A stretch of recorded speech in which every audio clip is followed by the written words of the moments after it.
کہتا ہوں کہ میں وہ الیکشن ٹھیک نہیں کروا سکا اور میں اپنے عہدے سے یہاں استعفیٰ دے رہا ہوں۔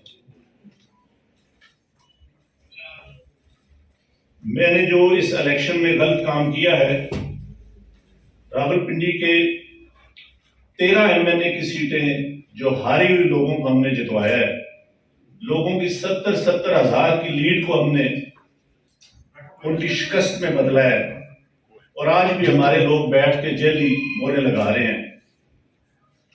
میں معذرت چاہتا ہوں اپنے تمام ریٹرننگ آفیسر سے جو میرے ماتحت کام کر رہے تھے، جو بیچارے رو رہے تھے جب میں ان کو کہہ رہا تھا کہ آپ یہ غلط کام کریں، اور وہ نہیں کرنا چاہ رہے تھے۔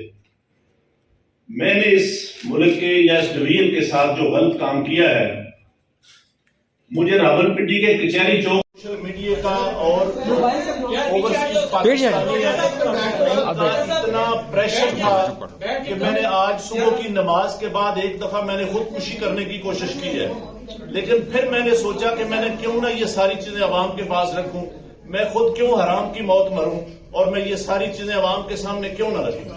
میں اس کرم میں سے گزر رہا ہوں۔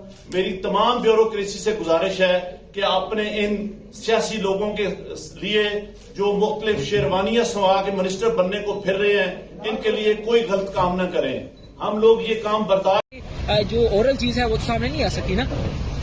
دیکھیں، فوج نے الیکشن بالکل ٹھیک کروائے ہیں۔ جو فارم 45 ہے وہ آج بھی پورا ہے، دوبارہ الیکشن کرانے کی بھی ضرورت نہیں، صرف فارم 45 اکٹھے کر لیں، اس کے اوپر سارے رزلٹ کلیئر ہو جائیں گے۔ آپ کو کیا لگتا ہے کس پارٹی کے لوگوں نے یہ جیتا ہے پھر؟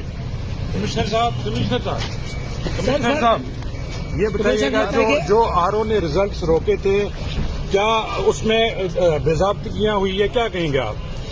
بالکل باضابطگیاں تو چھوٹا لفظ ہے۔ جو یہاں پہ ہوا ہے کہ جو لوگ آزاد امیدوار 70 ہزار کی لیڈ سے جیت رہے تھے، ہم نے ان کو ہروایا ہے اور ان کے اوپر جعلی مورے لگا کے سب کو ہروایا۔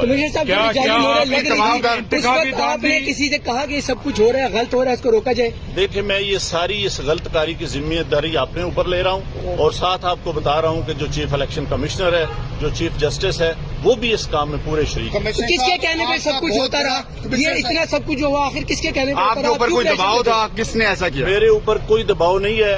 میرے باپ دادا بھی انگریزوں کے خلاف اور سکھوں کے خلاف جنگیں کرتے رہے ہیں، لڑتے رہے ہیں یہ ملک بنانے کے لیے۔ اب میں اس ملک کو توڑنے کا حصہ نہیں بن سکتا۔ کمشنر صاحب، آپ نے راولپنڈی کی بہت بڑی خدمت کی ہے، آپ نے بڑے بڑے میگا پروجیکٹ میں 24 گھنٹے کام کیا ہے۔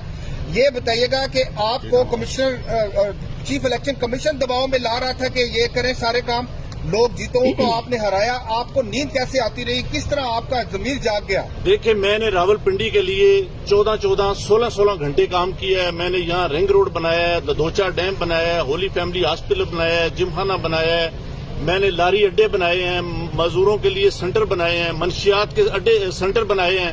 سب کچھ میں اپنے ملک کی بہتری کے لیے کرتا رہوں، لیکن آخر پہ میں نے جو اس ملک کے پیٹ میں چھرا گھونپا ہے، مجھے وہ سونے نہیں دیتا۔ کمشنر جو میں نے ظلم کیا ہے، مجھے اس کی سزا ملنی چاہیے، اور باقی بھی اس ظلم میں جو لوگ شامل ہیں ان کو بھی سر ان کے نام بتائیں گے جو لوگ آپ کے ساتھ یہاں پر تھے، سینئر افسران جو بھی تھے؟